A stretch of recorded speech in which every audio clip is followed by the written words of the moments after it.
Olá, sejam todos muito bem-vindos, sejam todas muito bem-vindas a mais um vídeo aqui no nosso canal. Para quem não me conhece, eu me chamo Marcos. No vídeo de hoje a gente vai dar continuidade ao nosso curso de suporte básico de vida. O tema de hoje vai ser a abordagem ali do OVASI em pacientes adultos e crianças ali um pouco mais velhas. Pessoal, seguinte, para a gente começar a falar de OVASI, nós temos que falar, primeiro, a definição, né, que é a obstrução de vias aéreas por corpo estranho. Então eu tenho ali, né, um objeto, um alimento que vai entupir o cano onde passa o nosso ar, que alimenta, né, os nossos pulmões, no caso a traqueia, os brônquios, etc. E essa obstrução ela pode ser parcial ou total. Se uma obstrução é parcial, o indivíduo ele consegue respirar, consegue tossir, consegue conversar. É aquele engasgo mais comum, né? Às vezes a gente engasga com água, engasga até mesmo com a própria saliva, e a vida que segue, ninguém morre por causa disso. Agora, a obstrução total, aí sim é um quadro grave e é o nosso foco da aula de hoje. Porque na obstrução total, nós temos realmente uma parada completa do fluxo de ar para os nossos pulmões, então o indivíduo ele cursa rapidamente com hipóxia e pode virar óbito rapidamente. Bom, dito isso, vamos começar aqui então o nosso atendimento. O que nós temos que avaliar no paciente com OVASI? Primeiro, a história. A história tem que ser sugestiva de OVASI. Então, aquele paciente que estava comendo, né, que estava tendo algum contato com o alimento, estava bebendo água, alguma coisa assim, certo?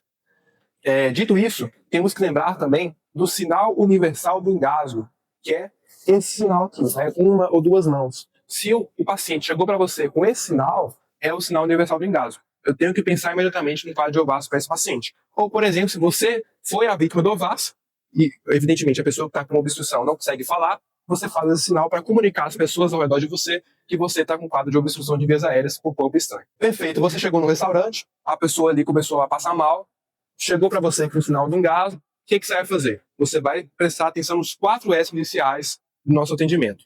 Primeiro S, você vai avaliar a segurança da cena. O ambiente é seguro? Eu posso atender essa paciente com segurança? Não tenho riscos a mim, ou a paciente, ou a minha equipe? O ambiente é seguro. Vamos, então, solicitar ajuda, né? Eu solicito ajuda para o SAMU, para o Corpo de Bombeiros. Vejo se naquela região, naquele estabelecimento, não tem algum profissional de saúde mais capacitado. E também eu vou pedir ajuda para as pessoas que estão ao meu redor, para, por exemplo, já pegar material de suporte para fazer o atendimento mais adequado para essa paciente. Próximo passo é eu fazer também uma avaliação da situação. Então, o que aconteceu com essa paciente? No caso aqui, eu já falei para vocês, né, que era uma mulher que estava lá no restaurante e fez o sinal do engasgo, estava comendo, passou mal. Bom, agora nós vamos, de fato, iniciar aqui o nosso atendimento no último S, que é o sinais vitais. O que é importante de eu avaliar? É eu avaliar se aquela pessoa está consciente ou inconsciente. Se é um paciente que eu chego até ele tem uma história de OVASI e está inconsciente, então aquela pessoa que está, né, desmaiada, não tem olhos abertos, não tem movimentação, está inconsciente, eu vou fazer o quê? Eu vou iniciar manobras de ressuscitação cardiopulmonar. É parada cardíaca para esse paciente. Agora, se é um paciente que ele está com essa história de OVASI, mas está consciente, eu vou responder uma outra pergunta. A pergunta que eu vou responder agora é: esse paciente consciente, ele respira ou não respira? Quais são os sinais da respiração? Né? O paciente ele vai ter sons de respiração, ele vai ter expansão torácica, ele vai ter tosse, vai ter, pode estar conversando, né? Então, esse paciente está respirando. Agora, se o paciente não tosse, se ele não chora, se ele não tem expansibilidade torácica, se você não sente, não ouve ar entrando e saindo dos pulmões, esse é um paciente que ele não está respirando.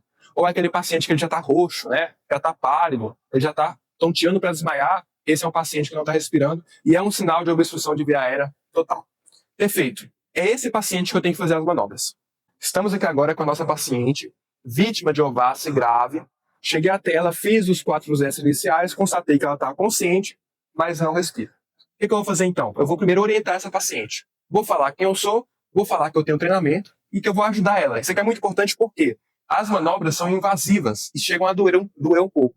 Então, se eu vou lá e já faço as manobras, pode ser que eu assuste o paciente e piore então o quadro dele. Primeira coisa, eu vou pedir para que ela vire de costas a mim, né? Vou então, com uma das mãos, realizar aqui um suporte para ela.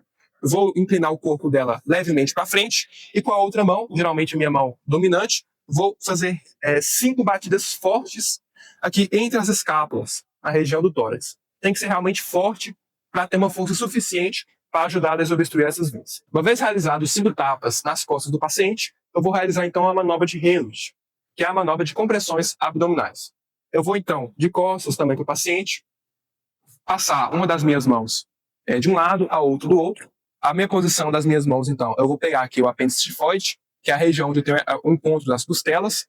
Logo abaixo dele, desço mais ou menos aqui uns 2 dedos, vou colocar a minha mão dominante fechada e a minha outra mão por cima. Importante também é o posicionamento dos pés. Eu vou pedir para o paciente abrir as pernas e vou posicionar a minha perna entre as pernas da paciente ou do paciente e deixo a minha outra perna aberta também, para que é uma base. Por quê? Pode ser que durante a manobra o paciente ele venha a desmaiar.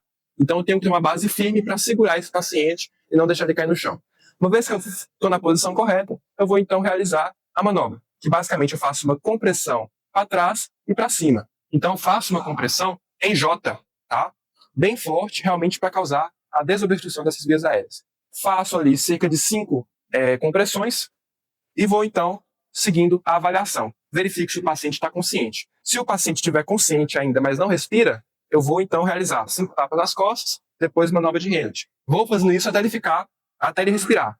Se esse paciente não voltou a respirar e ficou inconsciente, eu vou então realizar manobra de compressão cardíaca. Eu vou entrar no protocolo de parada cardiorrespiratória. Então, pessoal, uma vez que o paciente estabilizou, eu vou fazer ali a avaliação secundária e aguardar chegar o socorro. Pessoal, lembrando, em pacientes obesos ou grávidas, a nossa compressão não vai ser abdominal, vai ser uma compressão torácica. Então, a mesma coisa, eu chego por trás do paciente, vou fazer aqui a posição da perna para dar suporte para mim e para o paciente, só que em vez de eu colocar a mão na barriga, eu coloco a mão aqui no meio do externo, no meio do peito. Por que eu faço isso? Porque a grávida, evidentemente, tem um bebê na barriga e eu posso acabar machucando o bebê, ou então o bebê pode atrapalhar as manobras. E o obeso, basicamente, é a mesma coisa. O obeso tem, o paciente obeso tem uma quantidade de densidade de pouso abdominal geralmente grande, isso pode também prejudicar a manobra e piorar, né, o prognóstico do paciente. Então, grávido obeso, eu faço a compressão no tórax, tá bom?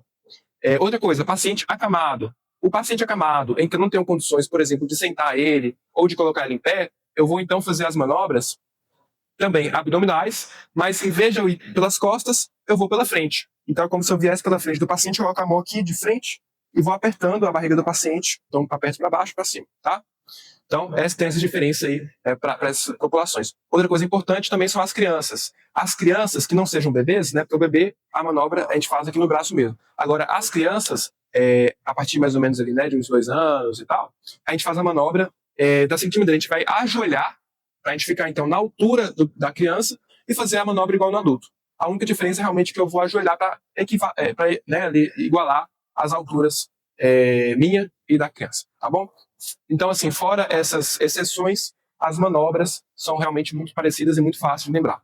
Mas lembrando, você precisa treinar. Chama alguém na sua casa aí para você ensinar as manobras para ela e você também vai treinar nesse processo de ensinar essa outra pessoa. Lembrando, pessoal, a parte de parada cardiorrespiratória, vocês têm uma aula específica para isso aqui no nosso curso. Tanto a aula teórica como a aula prática, tá bom? Lembrando também que a parte teórica do OVAS, a questão de fisiopatologia, fatores de risco, o que acontece, como evitar, e outros aspectos mais teóricos, vocês também têm disponível aqui em outra aula no nosso curso. O objetivo dessa aula foi realmente ensinar de forma prática e objetiva as manobras que vocês têm que saber para mudar a vida do paciente, tá? Se vocês tiverem alguma dúvida ou tiverem algum feedback para dar nos comentários, fiquem à vontade. Também, se vocês tiverem alguma sugestão, estou à disposição para receber. E permaneçam aqui no nosso curso, assistam às aulas, porque realmente esses conhecimentos, que apesar de serem básicos, têm capacidade de salvar a vida de um paciente, de um familiar, de um amigo e até mesmo do amor da sua vida. Um abraço a todos, espero que fiquem bem e até a próxima. Deus abençoe.